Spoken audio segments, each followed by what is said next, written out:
Olá, bom dia, sejam bem-vindos ao Jornal Acontece Agora. Estamos chegando com as principais notícias do Brasil e do mundo desta quarta-feira.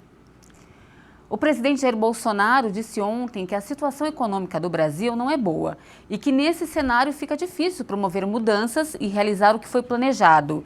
Ele chegou a dizer que gostaria de mexer na tabela de tributação do imposto de renda, mas que não será possível. Ao ser questionado sobre a situação do país, Bolsonaro fez uma análise do cenário econômico e ainda criticou a maneira como parte da imprensa tem feito a cobertura da pandemia. Chefe, o Brasil está quebrado, chefe. Eu não consigo fazer nada. Passou por lá. Eu queria mexer na tabela de imposto de renda. Né? Teve sim. Não quer. Esse vírus potencializado pela mídia que nós temos, essa mídia sem caráter que nós temos. É verdade. Mas o povo está alerta a isso. É um trabalho incessante de tentar desgastar para retirar a gente daqui, para voltar alguém para atender os interesses escusos da mídia. Nesta terça-feira, o presidente ainda realizou reuniões com assessores, ministros e fez uma visita técnica ao Ministério da Saúde. A Fiocruz vai pagar cerca de 60 milhões de reais pelas vacinas de Oxford, vindas da Índia. A Fundação Oswaldo Cruz informou que as negociações já estão em estágio avançado. A Fiocruz deve comprar do Instituto Serum, empresa indiana que fabrica a vacina contra o novo coronavírus do laboratório AstraZeneca, em parceria com a Universidade de Oxford, 2 milhões de doses prontas. O valor unitário de cada dose é de $5,25, o que dá cerca de R$ 28 por dose e totaliza 60 milhões de reais.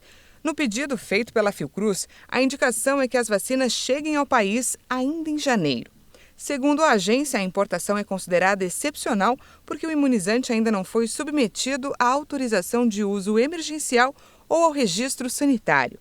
A Fiocruz ainda deve receber informações relativas à produção e ao controle de qualidade do imunizante para que então seja feito o pedido de autorização à Anvisa. Técnicos da Fiocruz e da AstraZeneca se reuniram com a Anvisa para detalhamento dos documentos que devem ser apresentados ainda nesta manhã. O objetivo é garantir que os dados estejam de acordo com os requisitos estabelecidos pela agência para que a avaliação aconteça o mais rápido possível. A Fiocruz também vai produzir doses do imunizante no Brasil, mas o primeiro lote está previsto apenas para fevereiro. E para tentar conter a propagação do novo coronavírus, a Alemanha vai aumentar e reforçar o confinamento parcial até o dia 31 de janeiro. Berlim disse nesta terça-feira que a Alemanha vai permanecer em lockdown para conter o avanço da Covid-19 até 31 de janeiro. As medidas de confinamento que foram intensificadas ficariam em vigor a princípio até o próximo domingo. São medidas mais fortes devido ao agravamento da situação, especialmente no que se refere ao contato, à movimentação em áreas muito afetadas. As restrições afetam ainda escolas e creches. A maioria dos estabelecimentos comerciais que não forem essenciais permanece fechada. A partir de agora, reuniões só poderão ocorrer entre 2 pessoas, em vez das 5 fora do núcleo de convivência permitidas anteriormente. O confinamento estrito imposto por vários países europeus não é realizado na Alemanha.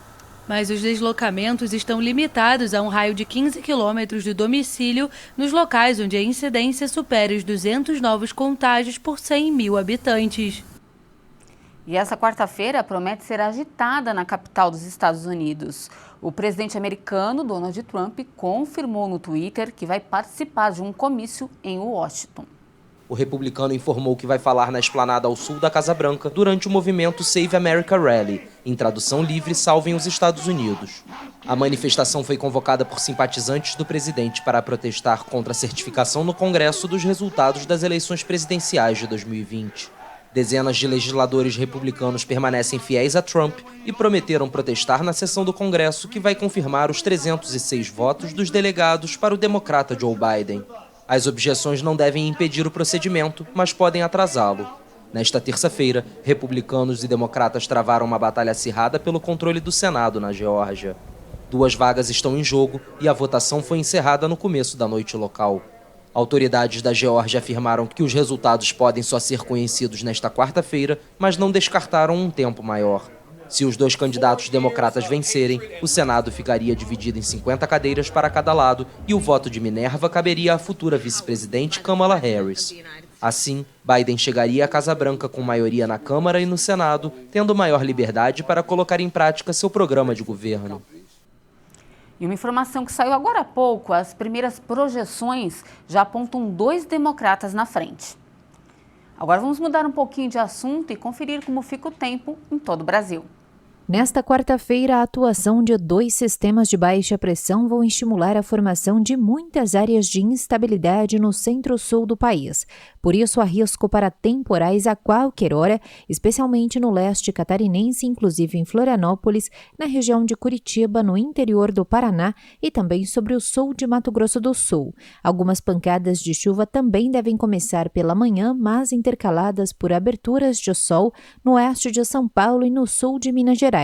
Chove de forma isolada entre a tarde e a noite nas demais áreas da região sul do país, inclusive na capital Porto Alegre. O risco para temporais vai aumentar amanhã em todas as áreas do estado de São Paulo, que devem ter chuva especialmente entre a tarde e a noite. As pancadas serão isoladas e típicas de verão no estado do Rio de Janeiro, em grande parte de Minas Gerais e também sobre as 4 capitais da região centro-oeste. O tempo fica firme e sem chuva desde o Espírito Santo até o interior do Nordeste e também sobre a capital Palmas. A chuva ainda será passageira e sem risco para temporais desde o Salvador até o litoral do Ceará. O tempo permanece muito carregado, com risco de chuva forte a qualquer hora em todo o centro-oeste do Amazonas, no estado do Acre e também sobre as capitais Porto Velho e Manaus. Nas demais áreas do país, inclusive na região de Belém e de São Luís, o dia começa com sol e chove forte entre a tarde e a noite. A mínima prevista na capital do país é de 18 graus e faz 21 graus na região de Porto Velho. À tarde, a máxima chega a 32 graus em Manaus, faz 29 graus em Salvador e na capital fluminense a máxima é de 35 graus. Para encerrar essa edição, apesar da pandemia, muitas famílias estão viajando de férias e os hotéis para animais de estimação estão lotados. Mas é preciso tomar alguns cuidados para encontrar o lugar certo para receber os pets. Vamos ver? A taxa de ocupação nesta clínica, que oferece hospedagem, é de quase 100%. Começou em dezembro e segue até o fim das férias de janeiro. Tradicionalmente, os animais da raça Rottweiler, que são da mesma família, ficam hospedados em média 10 dias e 2 vezes por ano. A orientação do Conselho é verificar sempre a lista dos credenciados. A nossa recomendação é que a pessoa pesquise no nosso site, que o estabelecimento esteja registrado no Conselho e que tenha um médico veterinário responsável pelo estabelecimento, que é o que traz a segurança do seu pet, do seu animal que vai estar sendo hospedado. Entre as exigências antes da hospedagem estão carteira de vacinação e vermifugação em dia. Verificação da vacinação se está em dia, já avalia o animal se ele está apto também a ficar na hospedagem, se ele está bem de saúde. Não ocorra que um outro animal venha transmitir uma outra doença durante esse período.